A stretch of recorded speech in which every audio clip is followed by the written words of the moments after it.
The big thing is, with this election commission, every 10 years, we are tasked with having to redistrict the county. Now, most people, this is where it gets out there and it's nebulous and no one really understands how this works. Every county has 3 election commissioners, 1 Republican, 1 Democrat, and a 3rd member. The 3rd member is the person from the dominant party. So whichever party is holding the major constitutional offices in the state, they're going to get that 3rd member. This year, it's the Democrats, which was painful for us in our redistricting because it didn't matter how I voted, I was always outnumbered. Yeah. And I fought tooth and nail for you guys. I fought tooth and nail for our JPs, trying to make sure everything was on the level, make sure that we were going to, and I'm for anybody running. I'm for anybody running.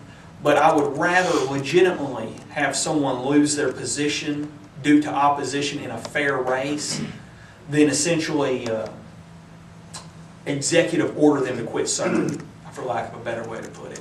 And that's what we had happen this year. Like I said, I fought for you guys tooth and nail, but we have 3 seats in this county that are contested by 6 members of the quorum court. The first one was, well, actually there were 2 rounds of this where this happened, and it happened 6, and it was essentially the same people every time. Alexis managed to, we got her out of it. I don't know how I managed. I guess I managed to remember enough, but they would not allow us to put up on our county map where the JPs live, so we could keep each JP in a district. Now, it might not have been the district they necessarily felt like they were most comfortable with, but it meant a district.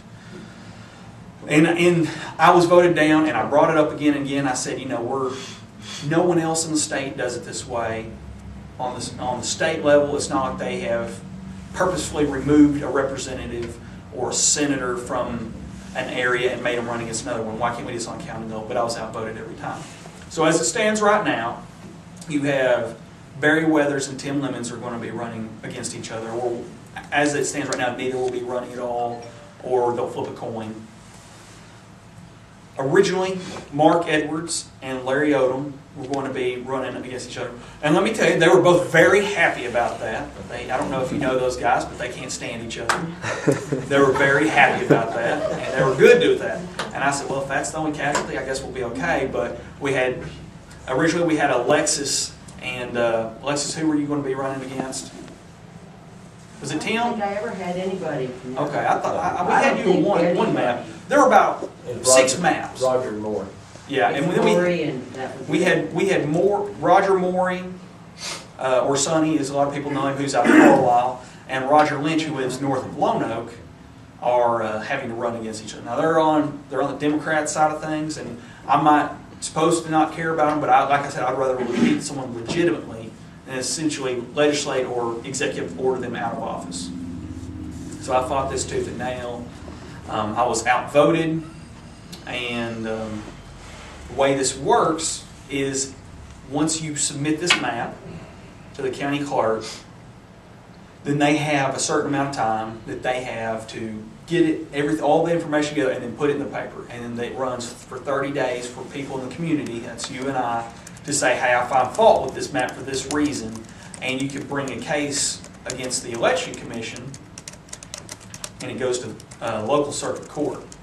Unfortunately, as a member of the election commission, I could not bring a suit against myself.